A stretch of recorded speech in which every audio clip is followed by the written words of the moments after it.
እንደኔ ራሳችሁን ለመለወጥ ከዜሮ ተነስታችሁ ያለምንም ደጋፊ ያለምንም አጋሽ ምታትሩና ምትደክሙ ወጣቶች ከሆናችሁ ራስን ለመለወጥ የሚያግዟችሁን ቆንጆ ሀሳቦች በዚህ ቪዲዮ አካፍላለሁ። ታላቁ ሊቃውንት ሊቅነት ነኝ። እስከመጨረሻው አብራችሁ ይቆዩ።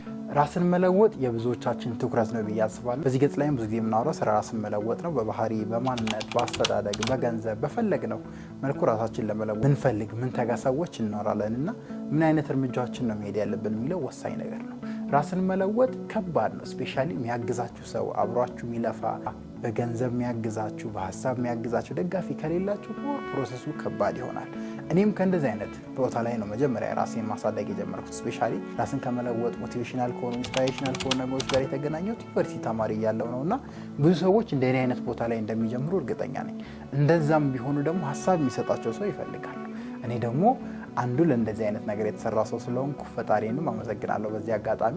ስለዚህ ራሳችሁን መለወጥን ስታስቡ ሁሌ መጀመሪያ ማትኮር ያሉባችሁ አስተሳሰብ ላይ ነው። ሁሌ እንደምንለው በህይወት የምናገኘው ውጤት፣ የምንሄድበት ቦታ፣ ያለን ገቢ፣ ያለን ጓደኝነት፣ ትዳራችን፣ የፍቅር ግንኙነታችን፣ ከራሳችን ጋር ያለን መስማማትና መጣለቅ ኤቭሪቲንግ ከአስተሳሰባችን ከአመለካከታችን ጋር ይገናኛል። ምክንያቱም እኛ የሀሳቦቻችን ውጤት ነው።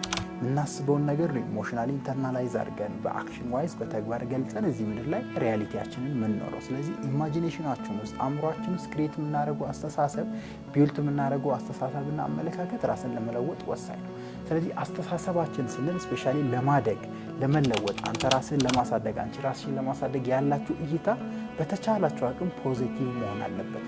ስፔሻሊ ኔጌቲቭ ኢንቫይሮንመንት ላይ ነው ያለነው፣ ኔጌቲቭ ሀገር ላይ ነው ያለነው፣ ኔጌቲቭ ናቸው ነገሮች ሁሉ፣ ኑሮ፣ ኢኮኖሚ። ስቲል ግን ራስን መለወጥ ጋር ስትመጡ ስለ ራሳችሁ ያላችሁ አስተሳሰብ ቀናና በጎ መሆን አለበት። መጀመሪያ ማተኮር ያለባችሁ አስተሳሰብ አመለካከታችሁ ላይ ነው። ስለዚህ ያን አስተሳሰብና አመለካከት ለማስተካከል የሚያግዛችሁ ደግሞ ዋናውና ወሳኙ ነጥብ ራስ ላይ ኢንቨስት ማድረግ እንለዋለን። በጣም ብዙ ጊዜ ቪዲዮች ላይ ያካፍላለሁ። ዋረን በፊት በጣም አንዱ ዓለማችን ላይ ውጤታማ ከሚባሉ ሰዎች አንዱ ነው እና ሁሌ የሚያስቀምጠው ኮት አለ። the best investment in this world ይላል። the best investment የምንለው እዚህ ዓለም ላይ መሬት ላይ፣ መንገድ ላይ፣ ማሽነሪ ላይ፣ ፋብሪካ ላይ የሚደረግ ኢንቨስትመንት አይደለም ይላል።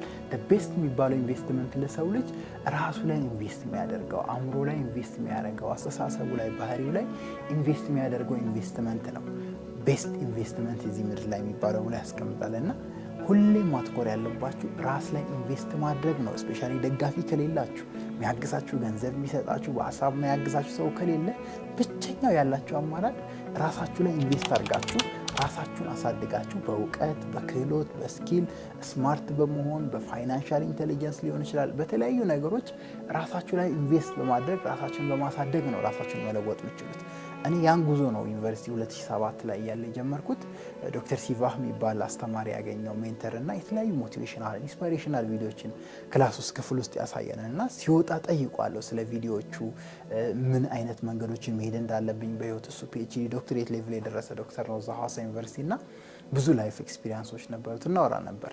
እንግሊዝኛው ነው የተንተባተበ ነው ቢሆንም እና ሼር የሚያደርገኝ አብዛኛው ነገር ላይፍ ከባድ እንደሆነች ስፔሻሊ የሚያግዝ ሰው ከሌለ ሁሉን ነገር በራስ ፊገር አውት እንደምታደርግ ምናምን ያጫውተኝ ነበር። ስፔሻሊ ወጣት ስንሆን ደግሞ ያ ነገር አይታየንም። ሁሉ ነገር ቀላል ይመስለናል። አሁን ላይ ያሉ ጊዜያዊ ነገሮች፣ ደስታዎች ሞር ይበልጡብናል። መዝናናቱን እናስቀድማለን እና እድሜያችን ካለፈ በኋላ ግን ያን ነገር ሪግሬት እንደምናደርግ እንደምንቆጭ ይነግረኝ ነበር እና ፐርሰናል ኢንቨስትመንትን እኔ የዛን ነው የጀመርኩት። ላይክ ከምንም ነው የተነሳሁት። ስፔሻሊ በብዙ ነገሮች ራስ ያለበትን ቦታ ስለማቅ ከምንም ነው የተነሳሁት። ብዙ አጋዥ የምላቸው ሰዎች የሉም።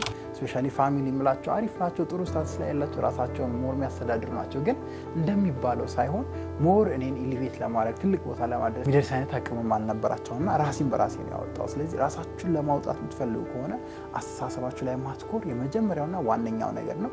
ከአስተሳሰብ ጋር አገናኝታችሁ ደግሞ በደንብ ማትኮር ያለባችሁ ነገር ራስ ላይ ኢንቨስት ማድረግ። ስለዚህ ራስ ላይ ኢንቨስት ማድረግ ስንል በቀላሉ ከምን እንጀምር ካላችሁ፣ አንደኛ ከማንበብ ጀምር።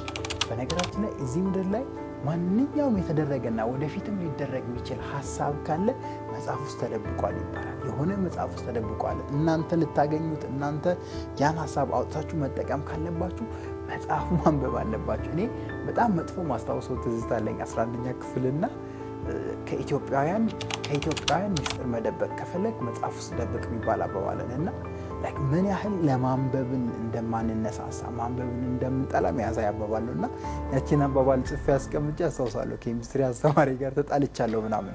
ይሄ የብዙ ሰዎች ልምድ ነው፣ የብዙ ሰዎች ሀቢት ነው አለማንበብ። ራሳችሁን ለማሳደግ ረዳት፣ ደጋፊ፣ አጋዥ ከሌላችሁ የመጀመሪያው መንገድ ራሳችሁ ላይ ኢንቨስት ማድረግ ነው። ያን የምትጀምሩት በማንበብ መጽሐፎች ውስጥ ብዙ ሚስጥሮች አሉ፣ የተቀመጡ ሚስጥሮች። ለምሳሌ አርቲስት ከሆነ የምትፈልገው ስለ አርት ብን ያሉ ሚስጥሮችን የሚያሳዩ ብዙ መጽሐፎች ተጽፈዋል። ትዕግስቱና ፔሸንሱና ጽናቱ ካለ አንብበ መድረስ ይችላል። ዲጂታል ማርኬተር መሆን ከፈለግና ቤስት ኢትዮጵያ ውስጥ መምጣት ከፈለግ መጽሐፍ አለ የተጻፈ። መጽሐፉ ስለ ዲጂታል ማርኬቲንግ ምን ብታደርግ ምን ያህል መንገድ ብትሄድ ኤቭሪቲንግ ኢን ዲቴል አለ። ፋይናንሻሊ ኢንቴሊጀንት መሆን ከፈለግ ስለ ፋይናንሻል ኢንቴሊጀንስ የተጻፉ የሚገራርሙ መጽሐፎች አሉ እዚህ ላይ። የመጀመሪያው ራሳችሁ ነፃ የምታወጡበት አጋዥ ደጋፊ ከሌላችሁ ባይ ሪዲንግ ነው። ማንበብ ትልቁ ነገር ይስጣችኋል። ስለዚህ እኔም ሊቅነት የሚባልን አስተምህሮት ሳመጣ አስተሳሰብ ላይ አመለካከት ላይ ሊቃን ኮንሰልታንሲ ድርጅትንም ስመሰርት ሌሎችን ማስታወቂያ ምናምን ያሉ ድርጅቶችንም ስመሰርት ዋና ያገዘኝ ሀሳብ ራስ ላይ ኢንቨስት ማድረግ ነው። ያን የጀመርኩት ደግሞ ከማንበብ ነው። ፕሊስ ሪኮመንድ አደርጋችኋለሁ። ሪዲንግ ደጋፊ ከሌላችሁ የሚያግዛችሁ ሰው ከሌለ ራሳችሁን የምትለውጡበት ምርጡ መንገድ ራስ ላይ ኢንቨስት ማድረግና ማንበብ ነው። ያን ካደረጋችሁ በኋላ በሁለተኛ ደረጃ የሚጠበቅባችሁ የምታነቡትን ነገር ፕራክቲስ የምታደርጉበትን ኢንቫይሮንመንት ማመቻቸት አለባችሁ። ለምሳሌ እኔ በሰዓቱ ትሬኒንግ እና ኮንሰልተንሲ ላይ ነው ካምፓኒ ማቋቋም ያሰብኩት። አይዲያም የነበረው ድሪምም ሴት ያደረኩት ቪዥንም የነበረው ታርጌት ዋይዝ የመጣሁት ወዴት ነው? ትሬኒንግ እና ኮንሰልተንሲ ላይ ትልቅ ቦታ የደረሱ ካምፓኒዎች ኢትዮጵያ ውስጥ እነማን ናቸው? ዓለም ላይ እነማን ናቸው? ምን አይነት ኮንሰልታንቶች፣ ኮቾች፣ ትሬነሮች ናቸው? ምን አድርገው ነው? ምን ሰርተው ነው? ያን ኢንቫይሮንመንት ሜንታሊ አንደኛ፣ ከዛ ቀጥሎ ፊዚካሊ ክሬት ማድረግ አለባችሁ፣ መተዋወቅ አለባችሁ እንደዛ አይነት ሰዎች። ስለዚህ እናንተ የምትፈልጉት ንግድ ላይ ከሆነ ንግድ ላይ እናንተ በምትፈልጉት ዘርፍ ትልቅ ቦታ የደረሱ ሰዎች ማን ናቸው?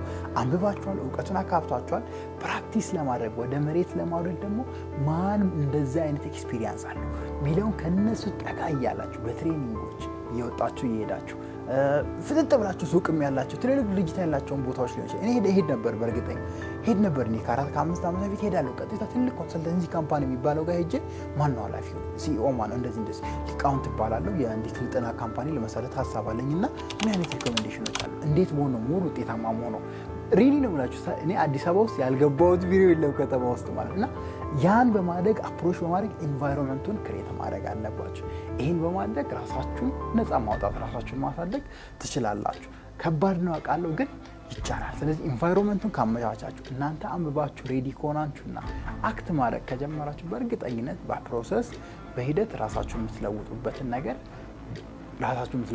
ነገር ትጀምራላችሁ፣ ታደርጉታላችሁ ብዬ አምናለሁ።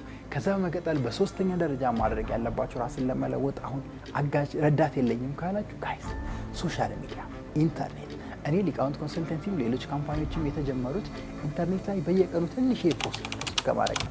በእርግጠኝነት ስማርትፎን ይዛችኋል እያንዳንዳችሁ። ባይኖራችሁም የእህት ወንድማችሁ ይኖራል። የሆነ ካምፓኒ መሰረታለሁ፣ የሆነ ድርጅት መሰረታለሁ፣ የሆነ አይዲያ አለኝ ካላችሁ እስቲ ገጽ ክፈቱ፣ ፔጅ ክፈቱ። ኤክስኤክስ እንዲህ ትሬኒንግ፣ ኤክስኤክስ የሆነ ነገር፣ ኤክስኤክስ እንዲህ ማምረት፣ ኤክስኤክስ ማኒፋክቸሪንግ የሆነ ነገር በሉና ብቻ ያላችሁን ሀሳብ ወደ መሬት ማውረድ ከፈለጋችሁ ደጋፊ ረዳት ከሌላችሁ ከሶሻል ሚዲያ ጀምሩ። ኢንተርኔት ላይ ፖስቶችን ከመልቀቅ ጀምሩ። እኔ በዚህ አጋጣሚ አግዛችኋለሁ። ደውሉልኝ። ፕሮዳክሽን ካምፓኒ ካሜራ ምናምን ስላለኝ ኢንተርኔት ላይ ከመስራት ጀምሩ። ሰው የላችሁም፣ አጋዥ የላችሁም፣ ገንዘብ የሚሰጣችሁ ሰው የለም። ያ የለኝም ብሎ ከማልቀስ ከመቀመጥ በትንሹ ከምትችሏት ኢንተርኔት ላይ ፖስት ከማድረግ ፓሽናችሁን የተወሰነ ነገር አስተማሪ ነገሮችን ከማልቀቅ የምታነቡትን ነገር ከማካፈል ራሳችሁን ማሳደግን መለወጥ ትችላላችሁ። እኔ የጀመርኩበት መንገድ ነው። ባይዘው ያልኖርኩትን አይደለም፣ ብዙ ጊዜ ማውራ የኖርኩትን ነው የምነግራችሁ። ያን እያደረግኩ ነው። ኒዱ ሲመጣ ከስተመር ሲመጣ የት ነው ቢሮ የት ላገኘ የተባልኩ ስጠየቅ ነው ወደ ካፌዎች ወደ ምናምኖች ኮንሰልት ማድረግ ወደ ማስተማር የመጣሁትና ኢንተርኔትን ዋይዝሊ ሶሻል ሚዲያን ከተጠቀማችሁ በእርግጠኝነት ያለምንም ደጋፊ ራሳችሁን የምታሳድጉበት ቆንጆ ሀሳብ ይሆናችኋል ብዬ አምናለሁ። ብዙ ተመሳሳይ ሀሳቦች አሉ እናንተ ውስጥ። እስቲ እናንተ ውስጥ ደጋፊ የሌለው አጋዥ የሌለው ሰው ራሱን እንዴት መለወጥ ይችላል? ሀሳባችሁን በኮሜንት ላይ ያስቀምጡልኝ። በቀጣይም ይህኑ ጋር የተያያዘ ራስን ለማሳደግ የሚያግዝ ሀሳብ አስተማሪ ሀሳብ ይዤ እመለሳለሁ። ታላቁ ሊቃውንት ሊቅነት ነበርኩኝ። ቻው።